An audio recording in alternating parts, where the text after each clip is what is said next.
What's up everybody? Welcome to the video. We're here breaking down the South Point 400 at Las Vegas Motor Speedway to kick off the round of 8 for the NASCAR playoffs. And basically the 8 drivers that you kind of expect to advance are the ones that advance. You have the big 4, William Byron, Denny Hamlin, Kyle Larson, and Martin Truex. Then you kind of have the guys that are contenders, but you're not really expecting them to compete in the championship. But I think one of them will probably end up breaking through. Tyler Reddick, the most likely, because I think Homestead's a great track for him. You also have Ryan Blaney, Chris Buescher, and don't forget about Christopher Bell either, who did win the Martinsville race last year. But anyway, if this happens to be your first time here, which I highly doubt it is at this point of the season, but if it is, welcome in for some reason. My name is Chris Pennell, and I break down NASCAR and NFL DFS each and every single week on this channel. And if you do end up enjoying today's video, or even if you don't, make sure you leave a like down below. Subscribe to the channel if you haven't yet done so. If you have any questions, comments, concerns, or you just want to call me ugly or be mean to me in the comments, I totally get it. Leave them down below. I'm more than happy to get back to you. And really quick, let me sell it a bit, but I do have to mention the sponsors of the show, Prize Picks and Underdog. And as of right now, if you're a new user on either site, promo code CPEN will get you a deposit match bonus up to $100, no strings attached. You can find that in the link down below in the description or the pinned comment. And they typically offer promos or run promos almost every single week or every single day, depending on which site you're looking at. So again, go in, check it out. Very fun to play on. Highly recommend it. If you do sign up, don't forget to tell them I sent you. All right, so getting into the strategy portion here, I wouldn't say there's anything too spectacular or extravagant that we have to plan about when we roster drivers at Las Vegas here, or just thinking about roster construction. It's your typical cookie cutter intermediate 1.5 mile track, very similar to the other lower wear tracks, although Vegas does seem to be picking up some tire wear as the seasons have gone on throughout the years. But I would still say it's most similar to tracks like Kansas, Michigan, even though it's a 2-mile track, Charlotte, Texas. And you can throw in the other intermediates as well, even though they do have higher tire wear, like Auto Club, for example. And we're pretty much looking at 2 DOMs per lineup here. You can always stretch out to 3 if you think one guy is going to lead some laps here and there and pick up fast laps. But honestly, I would build around like 2 stud dominators and then go from there. And moving on to the driver by driver breakdown, I do have to mention one thing first, and that is, of course, Patreon offers free week trials. So if you're going to come in, check out all the extra content. I know the NASCAR season is pretty much over at this point. We have a month left of races, but I do cover the NFL each and every single week in a similar fashion, including showdowns. So if you like the NASCAR content, I think you like the NFL stuff, so come in, try it out for a week, and if you don't like it, you can leave, tell me to kick rocks, I don't care, but if you like it, you can stay, and I would more than love to have you. But you get access to the projections for all sites, ownership projections, the optimizer, cheat sheets, sim scores, the betting model, which has been pretty good this year. And this is my first season doing NASCAR betting, and yeah, I didn't really know what I was getting into completely. I did build the model, and I've just been kind of testing it out this year, but honestly, it's gone pretty well for me. I'm up roughly around 35 units. Now there's 4 races left, so obviously that could fluctuate a little bit, but I don't typically bet more than like a unit or 2 any single week. So it should be a pretty darn good season. Hopefully we can get a couple hits as we end it. Anyway, practice and qualifying just ended a few moments ago, so this is going to be my first run through, first initial reactions, the entire slate. We're going to do it together. These are not the most up-to-date odds. I'm assuming a few of these are going to change a bit based off of qualifying and practice and how either well or poorly they performed. And I do want to give you guys an example of just the drivers that have been up front at these track types in the next gen car almost like every single time. So if we head over to the green flag speed cheat sheet here, which I do have on my spreadsheet, which is available to the Patreon members. I think it looks a little bit zoomed out here, so let's zoom back in here. So if we're looking specifically at the intermediates, you're just going to see the same guys popping up. So this is in the next gen car since last year: Hamlin, Larson, Byron, Truex, Reddick.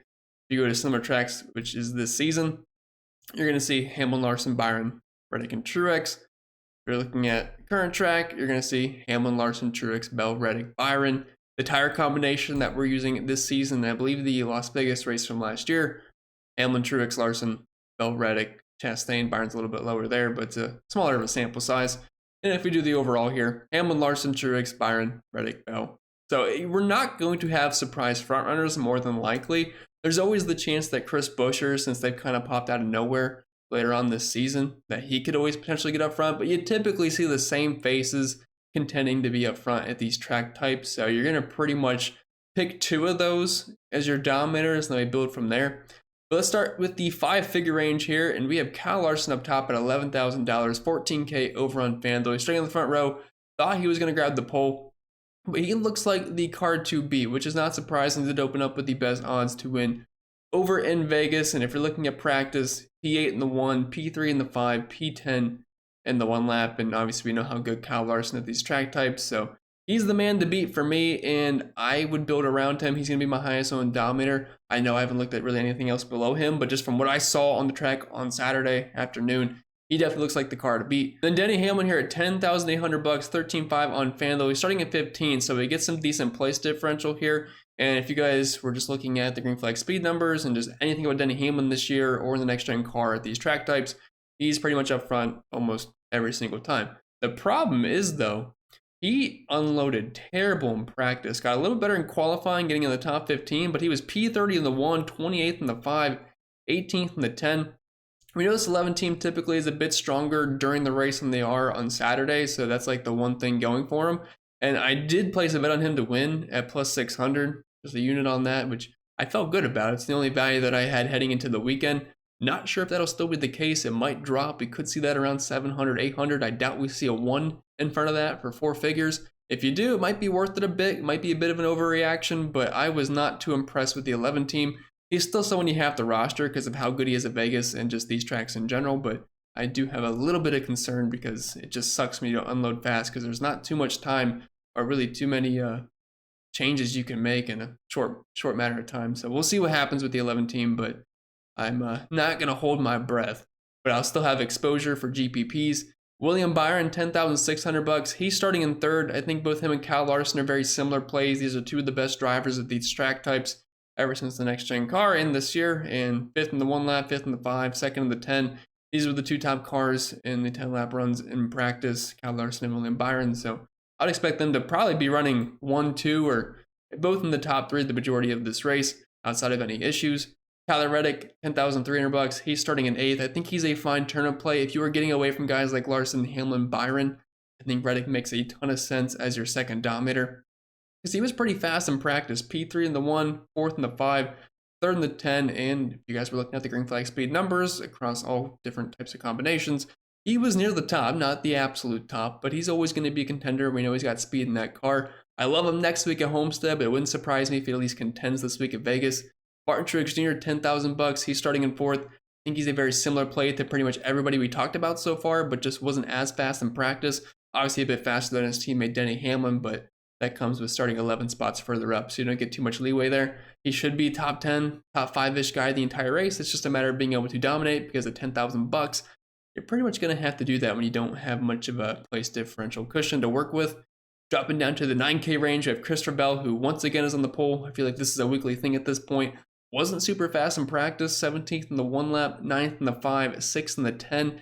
We know he's going to be fast, but I just feel like he always has issues on pit road. I know having the number 1 pit stall is always going to be a good thing, but I do think Kyle Larson and William Byron have better cars, and it wouldn't surprise me if he gets passed early on, if not at the jump of the race. So while he's playable, I definitely won't have more Bell than I would of guys like Larson or William Byron, maybe even Tyler Reddick as well, just because starting him first, I do think he gets swallowed up at some point. Ryan Blaney, $9,600. He's starting in 12th. According to practice, this is somewhat close to where he will run. I don't typically love the Fords at these intermediates. It tends to be the Hendrick or JGR show. And while we have seen Fords here and there have some decent runs, we saw Ryan Blaney obviously crush the Charlotte race earlier in the season, which is a somewhat similar track here to Las Vegas. So starting in 12th, like he's got to be in the player pool, but I don't really see him dominating this race. Kyle Busch, $9,400. He's starting in 6th. I'm kind of putting him in that same group as Martin Truex, where sure, he can run well, but for DFS purposes, I don't really see him dominating, so I probably won't have much of Kyle Busch. Was second in the 15 lap, which was nice, but you didn't see guys like Kyle Larson, Tyler Reddick, or William Byron run that, so it's hard to put him too much of a pedestal on there. Chase Elliott, he is the absolute chalk here at $9,200. He's starting in 35th. And it's one of the reasons where it's going to be hard for me to get to any of these 9K drivers, because why play Bell in the pole if I don't think he's going to dominate the entire race, or at least half of it? And why play Blaney, Busch, and Buescher when I feel like Chase Elliott can finish in a very similar spot, but he starts in the very back. Now, he's going to be in a backup car, but I mean, 100 backup cars are still pretty good. And if you're looking at practice, 4th, 7th, 5th, and 1st. So I'm liking Chase Elliott, obviously, and you should as well. The only way he doesn't be in the optimal lineup, I think, is if he wrecks out. So if he doesn't do that, I mean, yeah, you're going to have to absolutely jam in Chase Elliott, and he's an absolute lock in cash games. Chris Buescher, pretty fast, 2nd in the 1st and 5 lap, 4th in the 10 lap. I'm going to throw him in that same group as Kyle Busch, Martin Truex Jr., I guess even Christopher Bell, where should run well. Don't really think he dominates, but there's a chance for it. But he does come in a bit cheaper than the other guys, so In the player pool for tournaments, not a cash game play, obviously, but you can't ignore him because that RFK team always tends to surprise every single week. And with Brad Keselowski being out of the playoffs, I think it's all just going to go to Chris Buescher this week to help him advance. Then in the 8K range, we have Mr. Las Vegas, Joey Logano, who tends to always run pretty well here at this track. Starting in 9th, though, similar spot to Ryan Blaney, and practice speeds weren't too far off either. A little bit slower. Looks like he's probably going to finish pretty close to where he starts, which isn't super appealing for DFS purposes. Over on FanDuel, though, he's below $8,000. I think he's more of an interest over there. Bubba Wallace, $8,600. Any single time we're at an intermediate, we have to have interest in Bubba. And with him being in the mid 8K range, starting in 7th, 10th in the 1 lap in practice, 6th in the 5 lap, I think we have to have some interest here. Last time we were at an intermediate, which was Kansas, I believe so. Might be forgetting a race, but I don't think so because we had Talladega and a couple of road courses. I think. But Bubba, I mean, he was honestly, when Kyle Larson was dominating that race, Bubba was like the only one that could hang for him with a little bit. And he was in 2nd place, but ended up getting his race absolutely derailed. So I think he's a perfect tournament play here, and I would definitely have some interest. Brad Keselowski, like I said, I feel like Chris Buescher is going to be the one getting everything from RFK this week. He qualified much worse and he practiced much worse. So a little bit expensive for me for Brad. I realize you get PD there, but I think Bubba Wallace looks a little bit more appealing. Ross Chastain, he's starting in 10th, only $8,300. Was the fastest man in practice. 1st in the 1 lap, 1st in the 5. Do I think he's going to go out there and dominate this race? No, probably not. But at that price point, with how good he is in intermediates, and we were looking at the green flag speed numbers, and he kept popping up quite a bit. So I think Chastain is firmly in play. Pretty similar play to Bubba Wallace, in my opinion. Kevin Harvick, $8,000. Really cheap on FanDuel. I could see him having some ownership on both sites because he's starting in 24th, but did not practice well at all. 28th, 24th, 17th. But kind of like Hamlin, I mean, they just find ways to, not that Kevin Harvick's as fast as Hamlin week in, week out, but they don't tend to make too many mistakes, this 4 team, and they tend to race better than how they practice most weeks. Denny Hamlin does tend to make a lot of mistakes on pit road. We see that often. But I'm okay with Harvick, but honestly, I just have way more interest in guys like Chastain and Bubba Wallace in this 8K range. Going down to the 7K guys, we have Ty Gibbs here at $7,900. Excellent race last week. Starting at 11th, and looks like he's got a pretty decent car. 9th in the 1 lap, 8th in the 5, 7th in the 10, and 5th in the 15. He should be a top 10 runner here. It's just a matter of putting together an entire race, but I do like him. Alex Bowman, you can put in that same exact category. Look like they should be a borderline top 10 contender for this race. Eric Jones, $7,500. I typically like him at these higher speed intermediate tracks, and usually we see a glimpse of short run speed from him, but we just didn't really get that this week, which is a little bit concerning. And when I have guys like Daniel Suarez starting in 36th and Ricky Stenhouse Jr., who's a little bit faster, starting in 30th, kind of hard for me to get on too much Eric Jones. Like, he's a tournament play, but at the same time, like, he's sandwiched in between a bunch of guys that I'd just rather play over him. So while I'll still have exposure because I'm just going to filter in these guys in the 7K range because they're probably not going to project too much different from each other, I would definitely like Gibbs and Bowman from an ownership perspective because I can't imagine it'll be too high, and I like their price points, and they're obviously great rides. Then you have Suarez and Stenhouse, who are going to be chalky PD options. And I just refuse to play Briscoe with these track types. So Jones is like probably the second to last guy I prefer in here, but still someone that should be filtered in lineups. Dropping down to the 6K range, because looking at the 6K range, it doesn't look too great. So I'm definitely going to have some decent exposure to those 7K guys, I think. Because if you're going with 2 Dom builds, obviously I'm not built yet or in projections or anything like that, but I could see the scenario where you are getting some of these 7K guys to fill out your lineup with probably a 5K guy mixed in, potentially, but we'll see. Although Ryan Priest being at $6,100 starting in 32nd, I feel will be a pretty popular play. But anyway, the 6K range, Eric Almirola, not going to be playing him starting in 13th. AJ Allmendinger, obviously won last week, and that was great to see. I always love Dinger at the road courses, but it looks like he'll probably finish somewhat close to where he starts, which is not always the worst thing, but he's at nearly $7,000. So it's not like we're getting low-end 6K Dinger, we're getting high-end. So he probably won't project too well for me. Michael McDowell, decent speed, top 15 here, almost across the board, was 16th in the 5 lap, but like I'm okay with him. Just none of these guys stand out. So unless you're playing Hocevar or Ryan Priest, I don't see how you can really have a strong stance on really any of them. And it looks like they're all pretty much going to start where they finish. Although Dylan was a little bit worse in practice than where he started, but nothing's really standing out here. Hocevar, he's been great in that car. 6th in the 1 lap, which was nice, but definitely faded off here in the 5 lap. But I think he can be a top 25 contender. Dylan, I will probably end up passing on. Priest is just a fine chalky play in the back if you need a cheap PD play. 23rd, 20th, 16th, 8th in practice. Should be able to improve upon 32nd. Cindric, right where he's starting again. So, I mean, I hate to keep saying the same thing, but I mean, just all these guys are just all blah plays pretty much. 5K range, Justin Haley probably will lose a few spots, but he is cheap. Corey LaJoy, based off of practice and qualifying, he's probably going to end up finishing where he's starting. Harrison Burton, super slow as well. Todd Gilliland, not in the 51 car this week, so that's at least a positive, but practice wasn't super impressive. JJ Yeley starting a bit too high for me. I always have some interest in JJ Yeley if he's starting in the 30s, but if you're in 26, I'm probably just going to have to pass there. No thanks to Ty Dillon.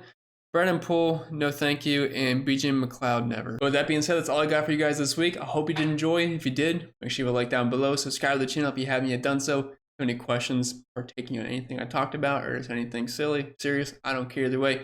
Leave them down below. I'm more than happy to get back to you. I wish you all the best of luck, and I'll see you all next week.